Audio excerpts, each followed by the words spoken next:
Hey everyone, Ryan here, or at MandRproductions, and welcome to my review of the 20th Anniversary Edition Snowspeeder set. This is one that a lot of people are going to dislike for a couple of reasons, which we'll get into in a few minutes, but it's also got some great aspects to it as well, which we'll also talk about later on. Its official set number is 75259, includes 309 pieces for $40, yikes, and 4 minifigures being Luke Skywalker, Dak Ralter, Rebel Trooper, and the 2003 Lando Calrissian Collectible minifigure. As I said just a moment ago, this is part of the 20th Anniversary Edition sets. I don't know if these are going to be super limited. They seem to be very wide release, so you shouldn't have any trouble finding these, at least for the foreseeable future, but these might get retired by the end of the year, you know, it might happen like that. There's no way to know, though. The back of the box shows off all the features of the set, which, you know, same old as far as the Snowspeeder goes. It also gives us a quick mention of the original Snowspeeder from 1999, which is what LEGO really wants you to compare this set to. They don't really want you to think back to the more recent Snowspeeders because not a lot has changed. The instruction manual is very typical for a LEGO set. It includes the QR code there to download it to the LEGO Life app, open it up very easily.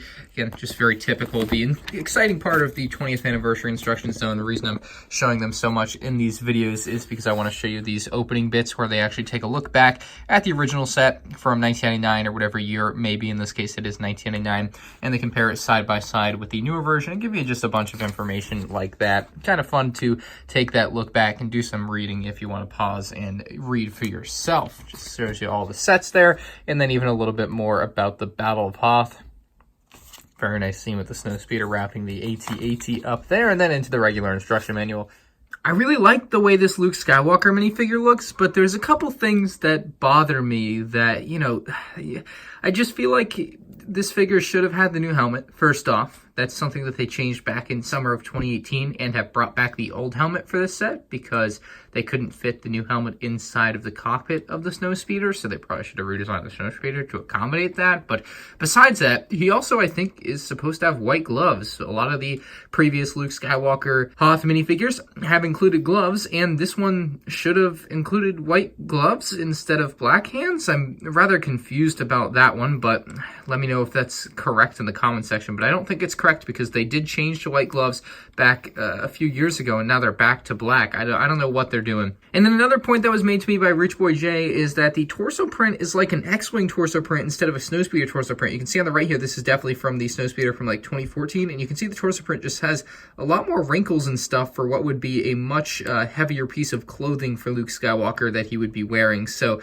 I feel like LEGO might have done a disservice to the new Hoth Luke. I'm not really sure where to land on this one. Like, it's a nice looking Luke and most people won't notice, but it's just a shame to see what used to be such a good attention to detail on these figures kind of go to waste. So that's the other face on the Luke Skywalker, and that's what I have to say about him. Dak Ralter here is one that a lot of fans are going to want to get their hands on. Once again, I'm pretty sure it's supposed to have white gloves. The torso, again, just a little bit different than what they've done in the past with Snowspeeder pilots compared to X-Wing pilots. This is much more in line with what they have for the X-Wing Rebel pilots, but the helmet looks nice, I guess. It's just the standard blue markings with a couple extra markings on the side. Removing that helmet and flipping the face around, you get the second facial expression, which is one of much more agony and possible pain or fear or whatever there. So a couple different facial expressions should be enough to keep you happy, but that is it for the Dak figure. And the final figure in this set, well, the final regular figure in this set, there is a special additional figure that we're getting to, but this is the Rebel Trooper. And what really makes me happy about this is how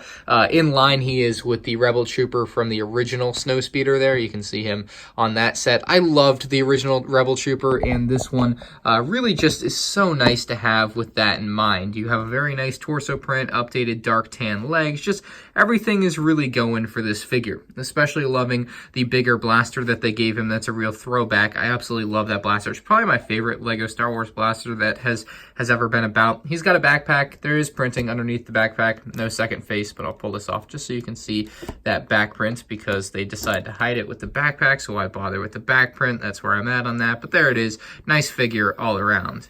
The final minifigure is going to be the 20th anniversary edition of Lando Calrissian. This is obviously a pretty true remake of the original version that came in the Cloud City set, bar the small change that we'll find on the back of him underneath his cape. You're not really going to be able to tell the difference here, which is pretty nice for people that have always wanted a figure like this. The cape is double-sided, so one side is the yellowish gold, and the other side is the light baby blue. Moving the cape aside, we'll reveal the 20 years Lego Star Wars logo there on his back, which is what is going to separate him from the original version of this figure and allow you to be able to tell the difference. He also does include that blue blaster there, which I think a lot of people are gonna like just for nostalgic reasons, but that's the figure. This is actually the 5th figure that I own, so I now have all of these, and we're gonna link them up. So that's the way all the figures look like together. You get Lando, Leia, Luke, Darth Vader, and Han Solo all there, and it's a pretty nice and sweet looking collection. I'll have a video on all those alone on my channel, so make sure you check that out. We'll start out with the turret that you see on the left, and you can see if we remove the Snowspeeder, it's a pretty small turret. It just comes on half a plate, which I don't like. I wish it just included the full plate. It makes it feel like they've tried to cheap out here and make it small and fit onto as small a piece of plastic as they could, and I'm not a fan of that. I wish it would have just been a full, 8x8 plate instead of an 8x8 cut in half plate. Like, I just don't understand why they do that, but you can take your Rebel Trooper, put him on the stud, and he can be manning the turret. The turret is a pretty bulky build. Like, I don't hate the build at all. Like, I love how bulky it is. It's much larger than the original version of this build back from 1999, obviously, so that kind of stays true to what you had in the set back then. It does rotate very nicely on its base, which is nice, so you don't have any friction there, really. Well, there's friction, but it rotates with ease, which is, of course, important. Of course, point it up and down with a pretty good range of motion.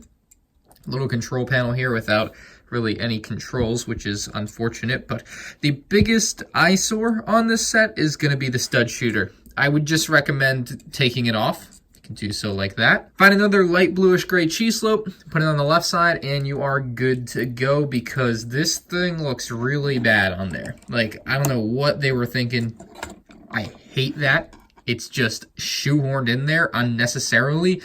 Kids can pretend to play with this instead of having this thing to just do that. Like, that's no fun. So this thing doesn't belong there.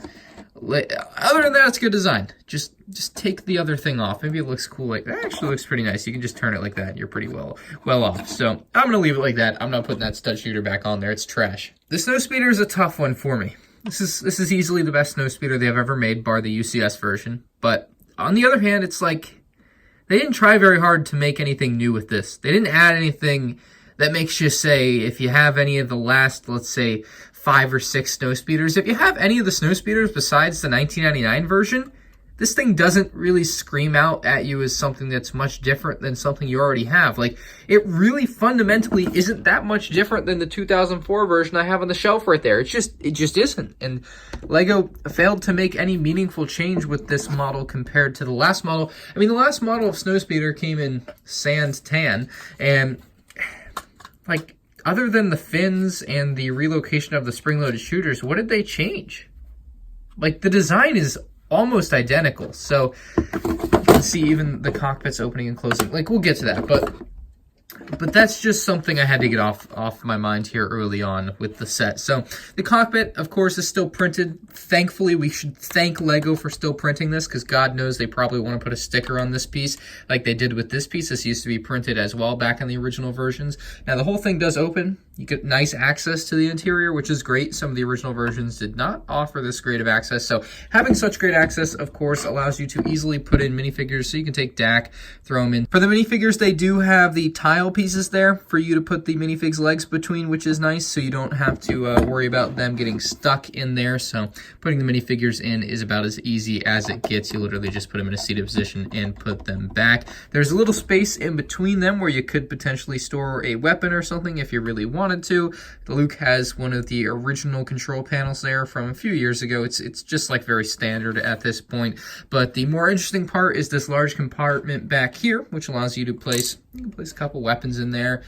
can place your lightsaber hilt in there, but you're really not going to be able to fit the whole lightsaber. So I personally like to put the lightsaber just kind of right there. That's usually the best spot for me to put it. It just kind of fits in there nicely, pretty well hidden. And then the whole thing just closes up pretty easily. You're not going to have any issues with that. Now, there is a very small amount of tolerance for the helmets there. So again, that's why they did not include the new helmets on this set. There just is no room to include the new helmets, and that's where I wanted them to redesign the dang thing so that it could. Like, you redesign the whole helmets, why not redesign the cockpit piece and the way you're doing the vehicle so that it could fit it? But if you want to open up just the front one, you can open that up, you can close it right back up, and if you want to open the whole thing, you can do it just like that and pull all your accessories in and out, no issues. Getting the figures out, like I said, isn't going to be an issue because they are in there with the tiles, and there we go, we're back to square one.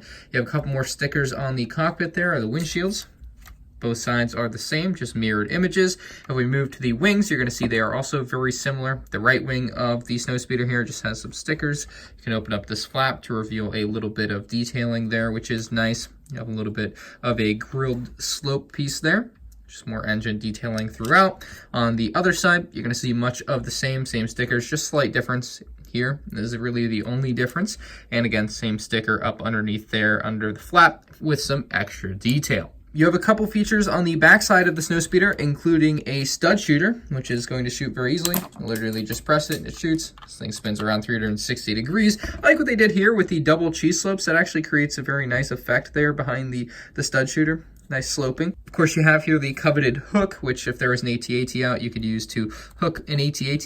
This thing opens very easily. You just pull on it to get it to unravel. And then when you want to bring it back in, you have to twist this thing. So pretty easy to do, but this can be time consuming and somewhat annoying if the string goes off where you want it to go, but it's pretty easy to do.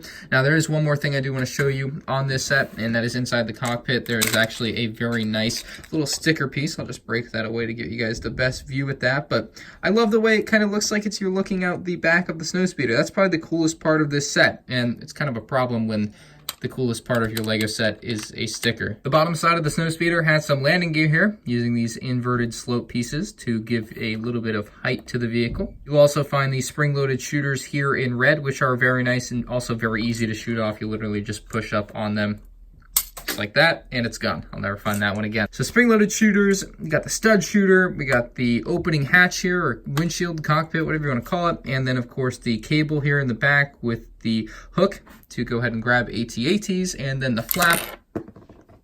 Wow, that is sad. That thing came right off. And then the flap, though, to open and close, just kind of go with the direction you're turning the Snowspeeder. And, of course, some swooshability. Overall, I'm going to give this Snowspeeder a pretty low rating. They really failed to innovate here. They didn't add anything compared to the last few Snowspeeder designs. They really just haven't done anything. If LEGO makes another Snowspeeder like this, it's going to be a bad day. They really, the next time they make a Snowspeeder, they have got to switch things up. I know this is a 20th anniversary thing. They probably wanted to make it as much like the 1999 one as they could with the turret and everything and the minifigure selection, but by God, they need to change up the design of this thing because it's getting stale. It really is. It's been the same for way too long, and it's time to see some change around here. That being said, I'm still going to give it a 7 out of 10. While I don't like that it's a total rehash of Snowspeeders we've had very recently, I still think it's a good Snowspeeder. It's just expensive. It really is. $40 for all this is just, it's getting too much. That thing was $30 and was pretty much the exact same as this, but like, I don't know, there's a couple extra minifigures, so I guess that's where